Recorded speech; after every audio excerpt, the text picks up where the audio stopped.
Imagine this, a quiet suburban town in Georgia, where the houses are neat, the lawns are trimmed, and families wave to each other on their evening walks. A place where nothing terrible is supposed to happen.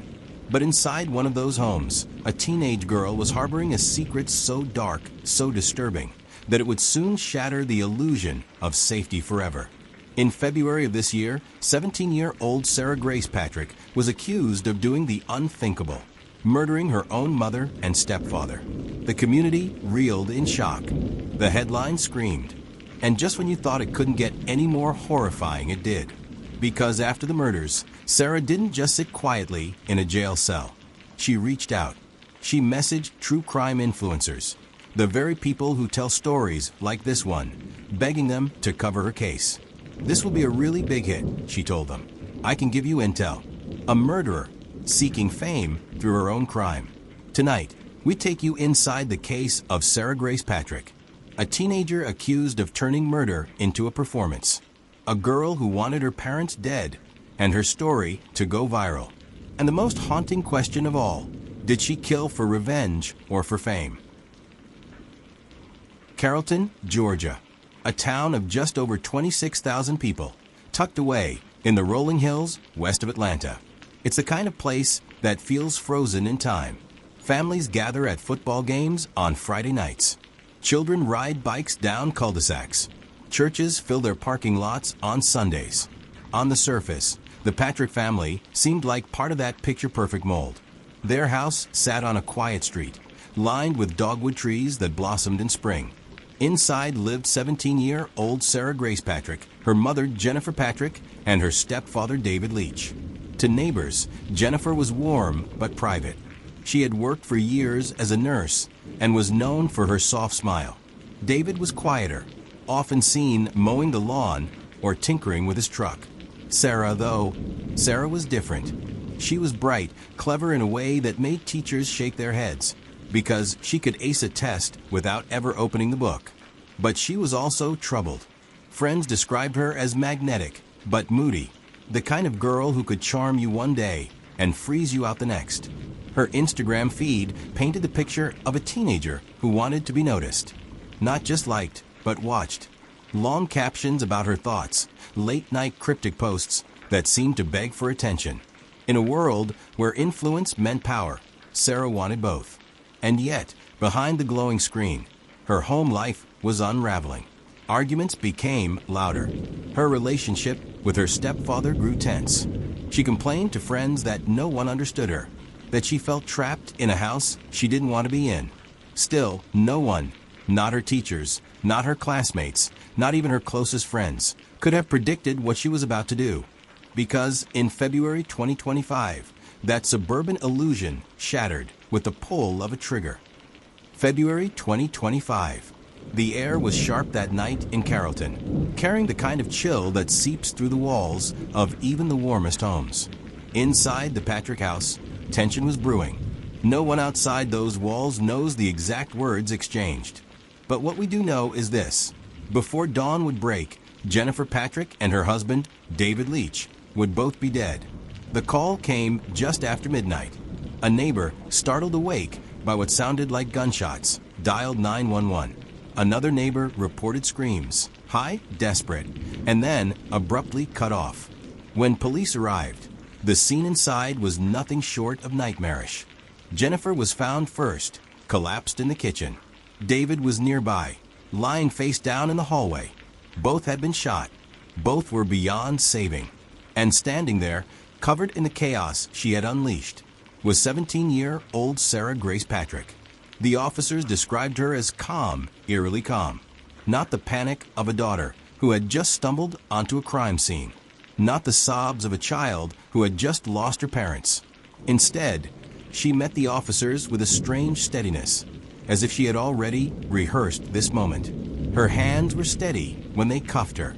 Her voice was low but measured as she gave her name. And the neighbors who gathered outside, watching the flashing red and blue lights, whispered to each other in disbelief. She's just a kid. But inside the Carroll County Jail, Sarah's mask began to slip. Not in the way you might think, not into grief, not into denial. Instead, something far darker emerged. Because while most accused killers shrink into the shadows after their arrest, Sarah did the opposite. She reached for an audience. She reached for a stage. And she found it. She began messaging true crime influencers, the very people who spend their days telling the stories of killers and victims. She didn't just confess. She pitched her story. "This will be a big hit," she wrote. "I can give you intel." Like she was offering an exclusive interview. Like the murders of her parents were her ticket to fame. And when this detail came to light, the shockwave was almost as loud as the gunshots that night. Because the world was no longer just looking at Sarah Grace Patrick as a teenage killer. Now, people were asking, was this about hate? Or was this about views? Most teenagers accused of double homicide spend their first nights in a cell overwhelmed with shock, fear, or tears. But Sarah Grace Patrick wasn't like most teenagers. Hours after being locked away, Sarah wasn't just thinking about what she had done. She was thinking about who would talk about it, who would tell her story, who would give her the attention she thought she deserved. That's when she picked up a phone. And she didn't call a lawyer. She didn't call family. She reached out to true crime influencers. Some were small creators on TikTok. Others were podcasters, YouTubers, people who specialized in cases like hers. To them, she wasn't a suspect, she was a source. Her words were chilling. "This is going to be a really big hit. I can give you intel. People will want to hear this." It wasn't remorse. It wasn't regret. It was promotion. She wasn't just a teenager accused of murder. She was trying to become the star of her own case.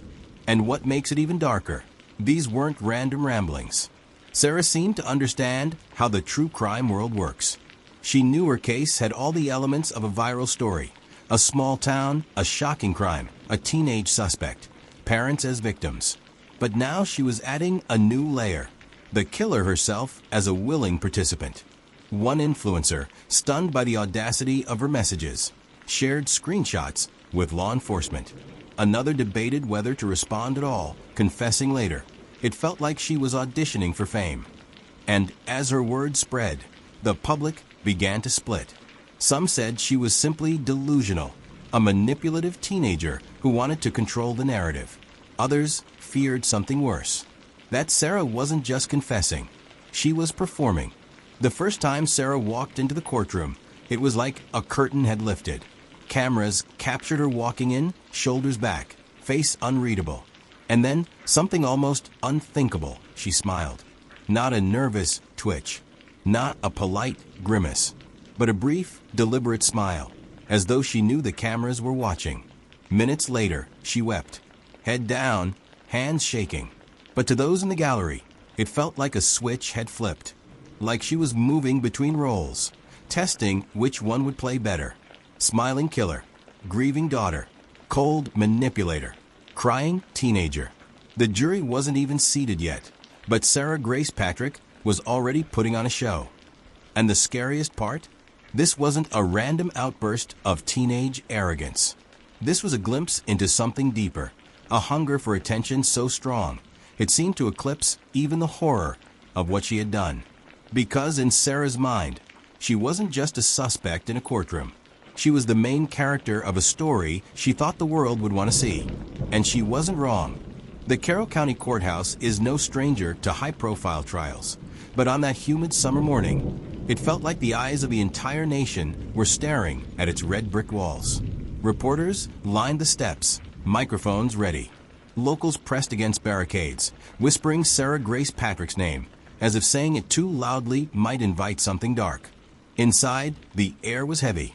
Courtrooms have a way of draining sound, swallowing whispers into silence. But when Sarah walked in, the silence broke. She was small compared to the deputies flanking her, her orange jumpsuit hanging loose around her thin frame. Shackles clinked softly with each step. But it wasn't her size that caught people off guard. It was her face. Sarah didn't look scared. She didn't look broken. She looked like a girl who knew she was being watched. First came the smile, fleeting, but deliberate. Cameras snapped it instantly. A teenage girl, accused of murdering her parents, smiling in court. It was the kind of image that spreads like wildfire. And then, moments later, came the tears. Her head bowed. Her shoulders trembled. The sobs racked her chest. To the untrained eye, it might have looked like grief. But to the people sitting just feet away, it looked like something else. Calculated. Performed. She was playing to the audience. One courtroom observer whispered. Like she was trying out different roles, seeing what would stick. The hearing itself was tense. Sarah's defense attorneys argued for bond, insisting she was still a child, just 17, with her whole life ahead of her. They painted her as troubled, misunderstood, a girl who had spiraled out of control. The prosecution painted her very differently. Cold, manipulative, dangerous. They brought up her messages to influencers. Her eerie calm after the killings. Her smile in court. This wasn't a teenager overcome with grief, they argued. This was someone playing a part. Someone who thought murder could make her famous. When the judge spoke, his voice cut through the courtroom like a blade. Bond denied. The room erupted. Some gasped, others nodded silently. Sarah sat motionless, her tears suddenly gone. Just like that, her mask had shifted again. Outside, the crowd split into two camps. Some were horrified, shaking their heads at the thought of a teenager capable of such violence. Others were angry, furious that she had dared to turn her family's blood into a stage. She's enjoying this, one woman told a reporter. She wants the cameras here. She wants people talking about her. And we're giving her exactly what she wants. The footage of Sarah's smile played on repeat across TV stations and TikTok feeds. Memes began to circulate. Comment sections exploded. And before long, Sarah Grace Patrick wasn't just another name in a police blotter. She was a phenomenon, a teenage girl accused of murder who seemed to be treating her trial like a spotlight. That fleeting, unsettling grin Sarah flashed in court became the spark that ignited a firestorm. Within hours, the image was everywhere. On TikTok, users stitched it with captions like "smiling after killing her parents." On YouTube, reaction videos dissected her every expression, frame by frame. On Reddit, true crime threads filled with speculation. Was she smug, manipulative, or simply broken? But the story didn't stop there, because Sarah herself had ensured it wouldn't. Her messages to influencers leaked, and suddenly the narrative shifted from tragedy to something far stranger. This wasn't just a teen accused of murdering her parents. This was a teenager who allegedly wanted her crime to go viral. The screenshots were haunting. This will be a really big hit. I can give you intel. People are going to want this story. Some influencers recoiled, refusing to touch the case.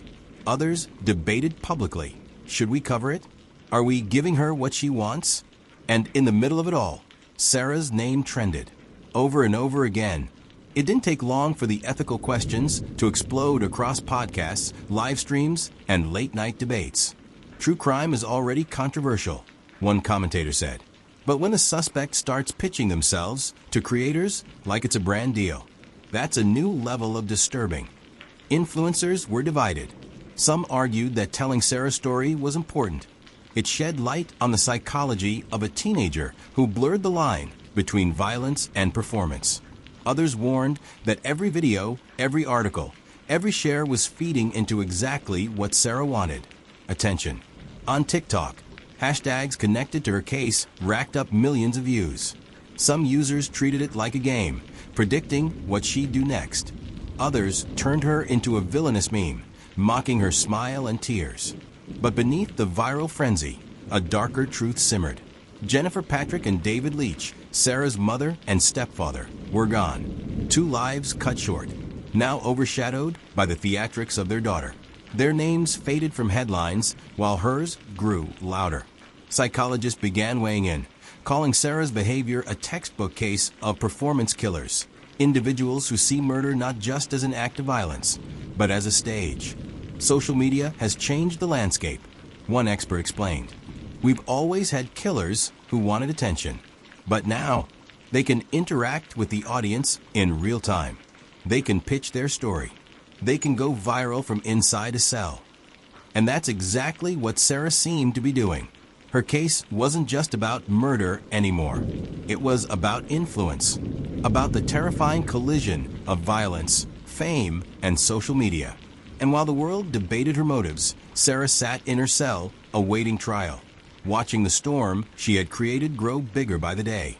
The courtroom lights feel colder than hospital lights, harsher even. Rows of wooden benches creak under the weight of bodies, journalists with their recorders, families clutching tissues, strangers drawn by morbid curiosity. And at the center of it all sits Georgia SimModern, a woman whose face once blended into any crowd, now impossible to forget.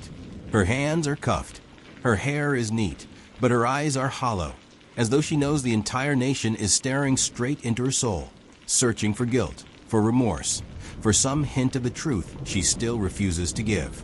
The prosecution's evidence is overwhelming. Bank accounts tied to offshore networks, hidden communications with the Flenses, and the testimonies of families who lost loved ones when the virus spread. But no matter how airtight the case looks, no one can shake the unease. Because when Georgia speaks, and she does, in a voice soft enough to chill the room, she denies everything. "I was a victim too," she whispers. "You're blaming me for a storm I never created." Some jurors lean forward, trying to catch the sincerity in her tone. Others look away, as if refusing to be pulled in by her quiet defiance. For the families of the victims, this trial is not just about justice. It's about survival.